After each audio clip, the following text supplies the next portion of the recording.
talk more about all of this, I'm joined now by Andy Mok. He's a senior research fellow at the Center for China and Globalization. Andy, first fully in-person event in the COVID era, none of this hybrid or, virtual events. We're looking at something really special here, and this is how Xinhua described it. They say the deputy director of the World Trade Organization says the event is an encouraging step in China's efforts to promote international trade and cross-border investment.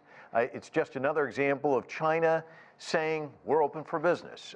Give us an idea of just how important this is. Well, thanks for having me, Mike. And I think that absolutely is correct, that this marks an important milestone in China's increasing integration with the world, and that this provides truly historic opportunities for businesses all around the world, as well as, I think, very exciting opportunities for consumers in China to enjoy some of the best the world has to offer. Clearly, business diplomacy requires face-to-face interactions, so I think having a fully in-person event is incredibly valuable. What's the potential impact on China's economy, do you think? Well, I think the economy is twofold, Mike. The impact on China's economy is twofold. From a quantitative perspective, of course, as more businesses invest, sell in China, that's good for the Chinese economy. That's good for the top line and the bottom line for those businesses. But from a qualitative perspective, Chinese consumers get to enjoy everything from gelato to those that can afford it, Lamborghinis, as we saw that Italy this time is the guest country of honor. So I would not discount that as well. We focus a lot on the numbers, and they are important. But in terms of having a more fulfilling life, to appreciate just the diversity of this world, having a greater choice of consumer products for people in China, I think is very, very valuable. Yeah, I think I'm going to stick in the gelato category. I would like the Lamborghini, but I think it's above my pay grade.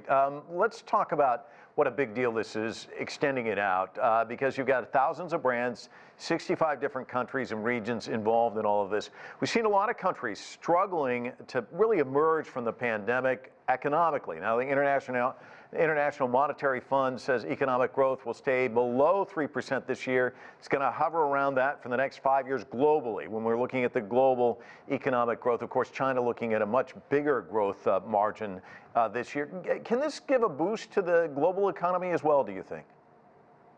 I think this absolutely will be a boost to the global economy, Mike.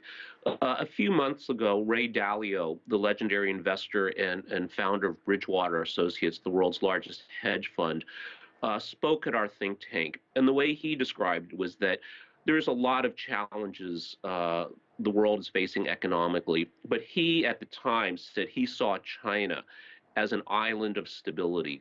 And I think this is playing out, as we can see from monetary policy to overall economic growth, that China certainly is an island of stability and opportunity. And it's important to point out here too, Mike, that it's not just looking at these consumer products, but it's the infrastructure and the government support behind that I think provides the opportunities for sustainable economic opportunity in China. Everything from visa policy to tax policy, as we heard earlier in the piece that Hainan is doing, is emblematic of the, I think, very comprehensive approach that the Chinese government takes to ensure that it's not just prosperity for today, but prosperity for the longer term as well.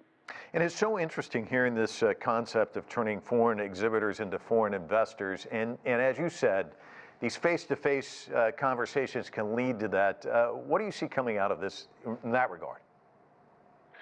Well, certainly when we look at the location of Hainan, it is very close to important markets, important suppliers in Southeast Asia, and with the Regional Comprehensive Economic Partnership.